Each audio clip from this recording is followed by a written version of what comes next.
Phoenix, Arizona is located in Maricopa County and is the fastest growing county according to the U.S. Census Bureau. Maricopa County saw 86,000 people in growth. That is 291 people per day. Why are so many people moving here? We're known for our beautiful weather, great landscape, abundance of jobs, decent cost of living. But in this video, I'm going to talk to you about the 3 reasons why you might not want to move to Phoenix. Hey everyone, I'm Theresa Zech with eXp Realty, and I'm a local real estate agent here in Phoenix, Arizona. I get calls from every day from people like you trying to make a move to Phoenix, and I love it. If you're looking to make a move, reach out to me by booking a consultation in the link below. I would love to help. The challenge we find is that Phoenix isn't what people are expecting. They have this thought in their head what it will be like to live here and end up very disappointed and frustrated. There is a lot that I absolutely love about living here in Phoenix. Watch my 5 reasons we moved to Phoenix video in the link below to see all the good about the valley. But today I'm going to focus on the bad and the ugly. Number 1, scorpions. Yes, we have scorpions. My worst nightmare has come true. I remember searching and searching before we moved here of what it was like to live with them. I was terrified. I still don't like seeing them. They freak me out each time I do, but I do get used to knowing that they're out there. Just like any pest in your area, there are things you can do to avoid an encounter and keep them out of your home. First, eliminate any standing water. They're actually attracted to it. Sometimes we leave our pool toys out and the puddle below can cause them to attract to it. So when we pick up the toy later, there's a scorpion hidden underneath it. You also want to seal the cracks around all your doors and windows. They can get through the smallest spaces. Clear away the shrubs and trees from your home and don't have stacked up firewood. Scorpions feed on crickets and other pests. If you hear the crickets, then scorpions may be out there. So eliminate these pests as well. And did you know that scorpions actually glow in the dark? It's actually kind of cool. You can take your black light out in the backyard at night and eliminate them while you can see them. This also helps stop them from getting into your home. There are certain parts of the valley that you don't even have scorpions. Look at the scorpion migration path and you will find a map of Phoenix and where it is likely and unlikely that you'll have them. I had a friend of mine that's lived here for over 30 years and she never saw a scorpion until she moved to a new area of the valley.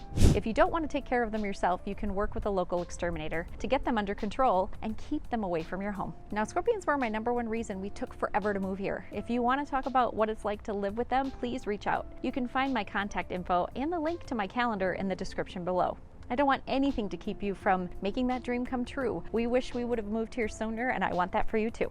Number 2, the weather. Arizona has sunshine for over 300 days a year, but in June, July, and August, it is hot. I mean, really hot. What does it feel like? How do you handle it? Well, I equate it to standing in front of a hot blow dryer. When the wind blows, it's just super warm air blowing and not cooling you off. If you have leather seats in your car, you can burn your legs. Also be careful when touching your steering wheel or the seatbelt buckle. The metal will burn you too. And a little tip, always park facing away from the sun and always carry a sunshade for your windshield. This will help keep the heat directly off your dashboard and front seats. Some people put pot holders around their seatbelt covers to help with that as well. Always carry a bottle of water with you. I was so worried before moving here that I would get stranded and that I would die in the heat. Well, bring water with you. Always. Me and my family now since living here. We each have our own water bottle every time we leave the house. Eye drops and chapstick. They're also a must. Your eyes will begin to itch and chapstick. Don't go anywhere without it. Also be careful in flip-flops, especially with the young kiddos. Flip-flops are one of my favorite accessories about living in the sunshine. But beware when walking into a store or restaurant when it's 110 so it doesn't slip off. You'll find yourself barefoot on the pavement. You're only going to do this one time, for it hurts. And also watch out for your little ones walking in. If this happens to them, it's terrible.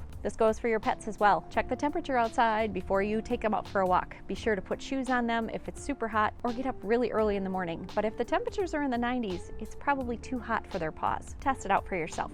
And transportation. The primary way to travel around here in Phoenix is by car. We do have a train in central Phoenix that goes out to the East Valley, and we do have bus transit. But driving your car is how a majority of people get around here. Now, Phoenix is not LA, but traffic during rush hour can be a pain. If you know when to stay off the roads, it's easy to get around here. The past few years, the Arizona Department of Transportation did a freeway expansion to accommodate all the work commutes, but it still can be stop and go during these times, so plan accordingly. Rush hour starts in the mornings around 6:30 or 7 and lasts till 9 or 9:30. Commuting into Phoenix or Scottsdale from the outer suburbs during this time can be stop and go all the way to work. So how can you get around this? See if you can work different hours than 8 to 5, be on a different time schedule than everyone else, or live the opposite side of town away from traffic. Or if you can find a home close to work, even better, it will keep you off the freeways. You can work from home, that's a win-win, and you can even carpool. There's a lane for you, so take advantage. At night, the same thing happens in the opposite direction. People are heading home back out of town. This starts around around 2:30 or 3 p.m. and goes until 6 or so. If you can be on the road by 2:30 or 3, you can avoid it. But otherwise, wait till after 6 or you will be stuck in traffic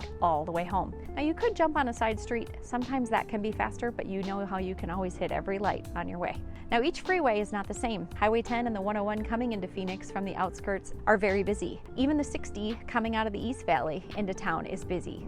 If you want more information about this, please reach out. My information is in the description below. Thank you for taking the time to watch this video. I hope you found this information valuable. If you did, give us a thumbs up, leave a comment, and subscribe to our channel. We really appreciate the support. If you want to reach out, click the link below to book time on my calendar, and I would be happy to meet with you to talk about your potential move to the Valley. If you're looking for more content about buying or selling real estate, reach out as well. All of this information is listed in the description below. Be sure to stay tuned for the next video. See you on the next one.